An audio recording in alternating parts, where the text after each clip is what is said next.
voit là qu'on est déjà en train de passer à l'action.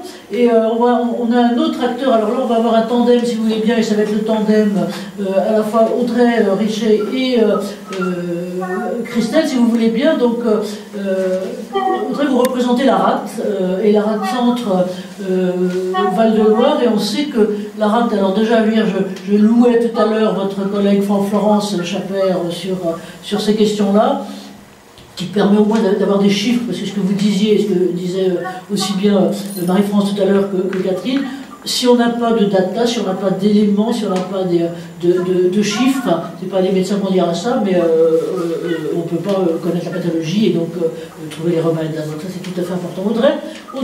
Audrey, Christelle, c'est à vous si vous voulez bien.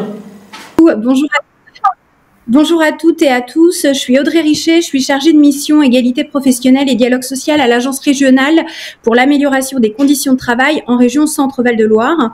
J'ai été amenée à m'intéresser aux questions des violences faites aux femmes au sens large dans mes précédentes fonctions, puisqu'en fait j'étais juriste dans un centre d'information sur les droits des femmes et des familles, donc chargée de l'accueil des victimes de violences conjugales, aussi au travail, et accueil des personnes en situation prostitutionnelle.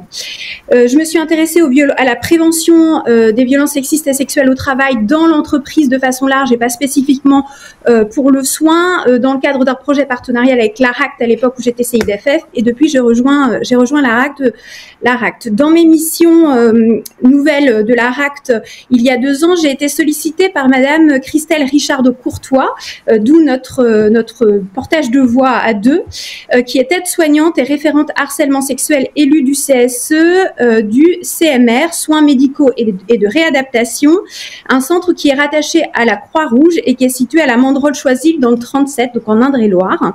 Le centre était confronté, au moment où ils nous ont sollicité, à des remontées de situation de travail vécues principalement par des soignantes, où les patients pouvaient avoir des agissements à connotation sexiste et sexuelle à l'encontre des équipes soignantes. Très concrètement, des agressions sexuelles, des mains aux fesses pendant les soins, un vocabulaire cru et paroles déplacées, donc des agissements sexistes, avec des phrases, je vais citer, « je vais te violer ».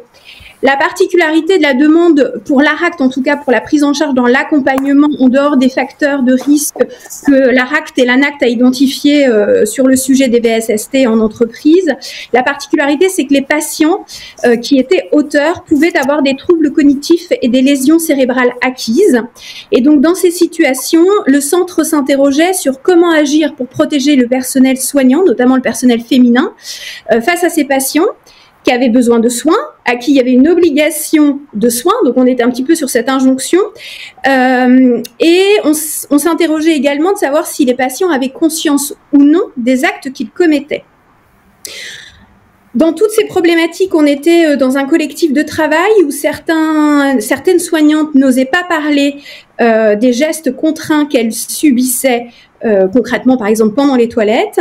Et lorsque la parole était dite à un collègue ou une collègue, l'écoute n'était pas forcément là, puisqu'il pouvait y avoir une minimisation avec « il n'y a rien à faire, ça fait partie du job, faut endurcir ».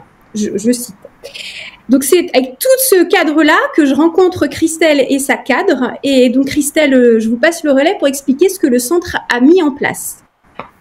Merci Audrey de m'avoir invitée à m'exprimer. Je suis Christelle Richardot, aide-soignante, référente lutte contre le harcèlement sexuel, agissement sexiste du CSE, SMR Bel Air. Et nous, la problématique principale était que les personnels soignants mettaient du temps à signaler les comportements inappropriés, notamment via ce que nous, chez nous, on appelle une fiche événement indésirable. Pour diverses raisons, culture du ce sont les risques du métier, peur de la stigmatisation vis-à-vis des autres collègues, eux qui ont toujours un exemple où ils ont su réagir, et ce qui n'a pour effet que de renforcer la culpabilité du soignant victime. Il y avait aussi l'argument, oui, mais le patient a des troubles cognitifs, donc on ne peut rien faire. Il a fallu travailler sur l'idée que la direction, les médecins, l'équipe encadrante, les collègues ont une responsabilité de se protéger, de protéger les collègues. Cela a été mon leitmotiv. Alors, je vais vous présenter les actions que l'établissement a mis en place en 2024. Ça a été une année très riche. En février, il a été mis à jour la procédure schéma d'accueil d'un salarié victime d'une violence pour inclure les VSS. Travail qui a été fait en collaboration avec la directrice des soins et la référente lutte contre le harcèlement sexuel. Cette procédure vise à repérer toutes les situations de violence et d'incivilité à l'égard des professionnels. Elle décrit les mesures de soutien permettant aux salariés de verbaliser et d'évacuer son mal-être, ainsi que les démarches utiles pour limiter le risque de récidive. On demande aux responsables une écoute attentive du salarié. On demande aux salariés de déclarer l'événement indésirable. On invite le salarié à rencontrer son médecin traitant et on propose un rendez-vous avec le médecin du travail. En cas de violence sexuelle, on fait une proposition d'orientation interne via le référent harcèlement sexuel ou externe, violence femmes info, homme 3619. Suite à l'entretien, le responsable veille à informer la direction de l'incident.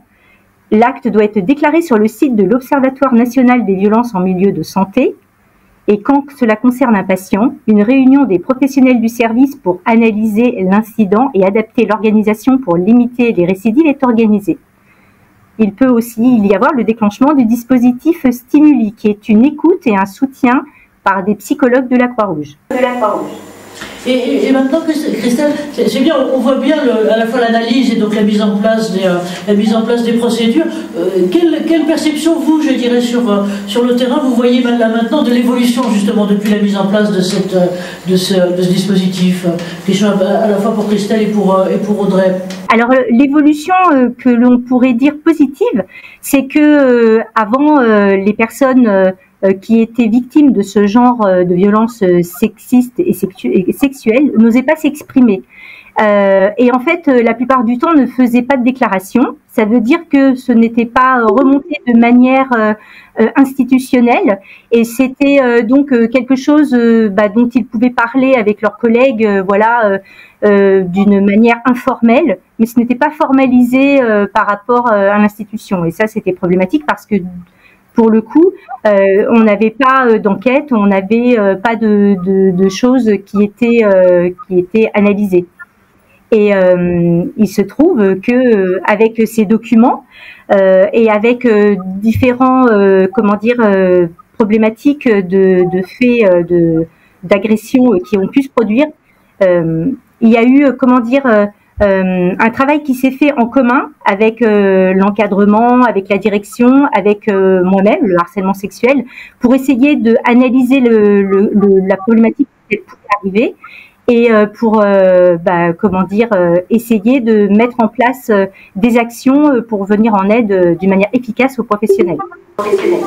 Bravo et merci en tout cas bravo pour cette expérience-là. Audrey, un mot peut-être pour conclure aussi éventuellement sur les extensions possibles, comment ça a changé les choses au-delà, et puis on reviendra en débat un petit peu plus tard. Alors moi, ce que j'ai souhaité en fait en sollicitant Christelle pour témoigner aujourd'hui, c'était l'angle qui n'était pas simplement la prise en charge des personnes victimes et du cadre en fait institutionnel pour pouvoir déjà parler, ce qui est essentiel, mais l'angle où ils ont aussi travaillé, c'est de se dire, notamment sur ces patients avec des troubles cognitifs ou des lésions cérébrales acquises, c'est de dire mais qu'est-ce qu'on fait pour eux, et donc c'est de se décentrer un petit peu sur la prise en charge de l'auteur en fait des violences pour prévenir, et donc ils ont eu recours au centre des ressources pour les intervenants auprès des auteurs de violences sexuelles pour venir accompagner la démarche du centre.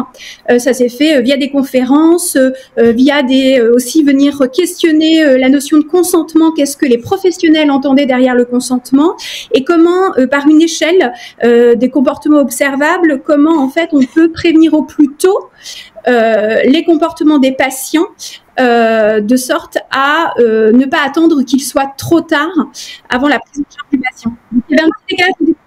Prévenir et aider. Ok, merci André. On va reprendre peut-être le dialogue ensuite dans la partie débat maintenant.